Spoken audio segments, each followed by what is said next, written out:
নমস্কার বন্ধুরা, আপনারা দেখছেন সরকারি সংবাদ ইউটিউব চ্যানেল। বন্ধুরা, আপনারা যদি শ্রম কার্ড বানিয়ে থাকেন তো আপনাদের জন্য রয়েছে এক বিরাট খুশির খবর। আর বন্ধুরা, আপনাদের মধ্যে যারা এখনও শ্রম কার্ডটি বানাননি, আপনারা যত তাড়াতাড়ি সম্ভব শ্রম কার্ডটি বানিয়ে নেবেন। তার কারণ বন্ধুরা, আপনাদের কাছে শ্রম কার্ড থাকলেই প্রত্যেক মাসে ৩,০০০ টাকা করে সরাসরি আপনাদের ব্যাঙ্ক অ্যাকাউন্টে দিয়ে দেওয়া হবে।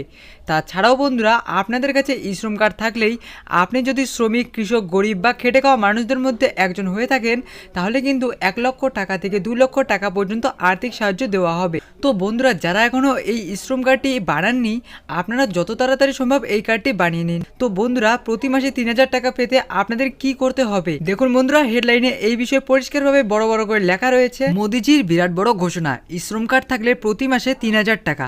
এই ৩,০০০ টাকা পেতে হলে কি কি শর্ত পালন করতে হবে এবং কি কি ডকুমেন্টস লাগবে তা সব আমি এই ভিডিওর মাধ্যমে আপনাদের জানিয়ে দেব।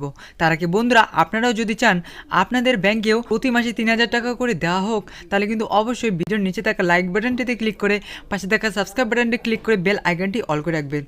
তো দেখুন বন্ধুরা, এর সাথে এও বলা হয়েছে যে কেন্দ্র সরকার গরিব ও খেটে খাওয়া মানুষদের জন্য শ্রম পোর্টাল চালু করেছেন। এই পোর্টাল থেকে আপনারা খুব সহজেই শ্রম কার্ড অনলাইনে বানিয়ে নিতে পারবেন।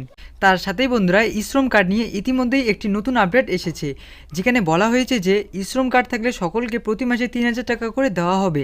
এই ৩,০০০ টাকা পেতে হলে আপনি নিজেও অনলাইনে আবেদন করতে পারবেন অথবা নিকটবর্তী সিএসসি সেন্টারে গিয়েও আবেদন করতে পারবেন।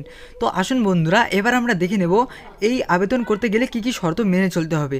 তো বন্ধুরা, এই শর্তগুলির মধ্যে প্রথমটি হলো আপনার বয়স ১৮ থেকে ৪০-এর মধ্যে হতে হবে। মাসিক ইনকাম ১৫,০০০ টাকা কিংবা তার কম হতে হবে। ইপিএফও বা এনপিএস বা ইএসআইসি এর সদস্য হলে আপনি আবেদন করতে পারবেন না। আর আপনি যদি ইনকাম ট্যাক্স দিয়ে থাকেন তাহলে আপনি আবেদন করতে পারবেন না। তো বন্ধুরা, আসুন এবার আমরা দেখে নেব আবেদন করতে গেলে কি কি ডকুমেন্ট লাগবে। আধার কার্ড লাগবে, মোবাইল নাম্বার, ব্যাঙ্ক অ্যাকাউন্টের নাম্বার। এর সাথে বন্ধুরা, এখানে এও বলা হয়েছে যে এই ৩,০০০ টাকা সেই সমস্ত মানুষদের দেওয়া হবে যারা পিএমএসওয়াইএম অর্থাৎ প্রধানমন্ত্রী শ্রমযোগী মানধন যোজনাতে আবেদন করেছেন। এই যোজনাতে আবেদন করলেই তবেই আপনি প্রতি মাসে ৩,০০০ টাকা করে পাবেন। এর লাভ নিতে গেলে আপনাকে কিছু টাকা দিতে হবে, তবে সেই টাকা কোথাও গিয়ে জমা দিতে হবে না, অটোমেটিক আপনার অ্যাকাউন্ট থেকে কেটে নেওয়া হবে।